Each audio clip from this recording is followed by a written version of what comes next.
Well, hello, this is Bishop Oscar Muriu and my wife Beatrice speaking to you from our home. We've just come back from a mission trip overseas and are therefore on the 14 days self-quarantine because of the coronavirus. It's such a joy to talk with you, and we are encouraged that Jesus is in charge and in control even of this season. I think for many people around the world, this is a season filled with a lot of anxiety. Anxiety about the coronavirus, anxiety for our families, anxieties about whether we will get essential services and goods, anxieties about our jobs or our businesses and whether they will survive this period.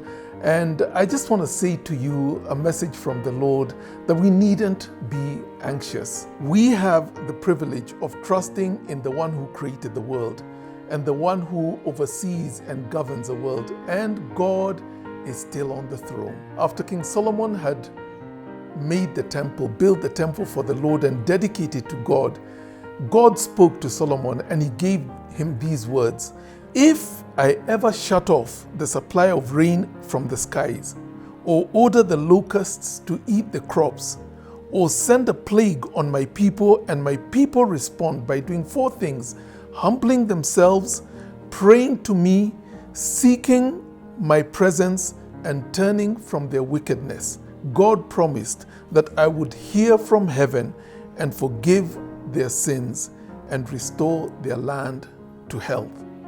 It has felt as though that's where we are as a country. We had the rains come, but instead of the rains drying out, they flooded the place and people lost their lives. And then the locusts came after that and ate so much of the crop that would have harvested this year. And now we have this plague that is a coronavirus. But God says that if my people humble themselves and pray and seek my face, then I will heal their land. And I believe that God is going to heal this land of Kenya. Already, your pastors have been on a 7-day fast praying for this country and for the world in this state. This coming week, we have set aside from tomorrow through to Sunday the 29th of March, a week of prayer and fasting for all of us as a church of Nairobi Chapel and its daughter churches. Our president so wisely called us as a nation to set aside Saturday as a day of prayer and fasting for this country. And I believe that God is going to hear our prayers and Kenya will be spared of the calamity that lies ahead. Because the government has called us to self-isolation and to social distancing, we want to heed to that wisdom. Does this mean that the church stops? No, it doesn't, because the church is not about a building. The church is the people of God. And so, even though we will not gather on Sundays as we have always done in the past, we will continue to worship God as we do on a weekly basis. But instead of coming to a building where we normally gather, we as a leadership of the church and as the pastors of the church will come to you through social media.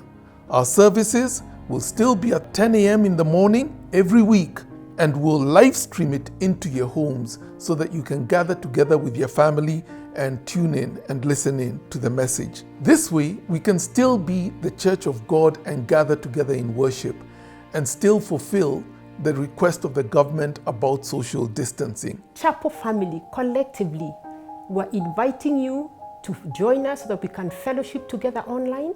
And remember that at 10 a.m. on Sunday, there will be a service, and we will have a sermon for the adults. We'll have a package for the children. There'll be something for the teenagers so that everybody can be part of the service, even though we may not be physically together.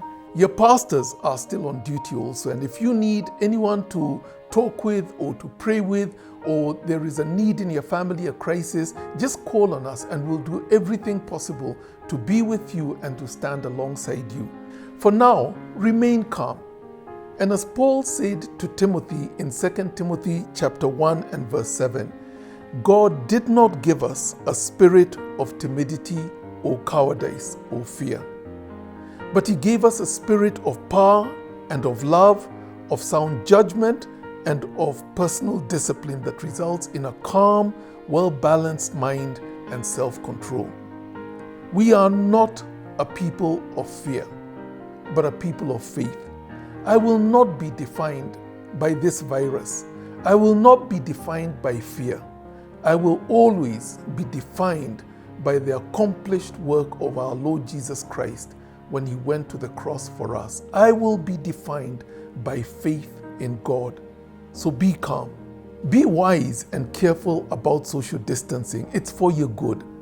And take this as a golden opportunity to be home, to rest, to be with family and with kids who are back from school.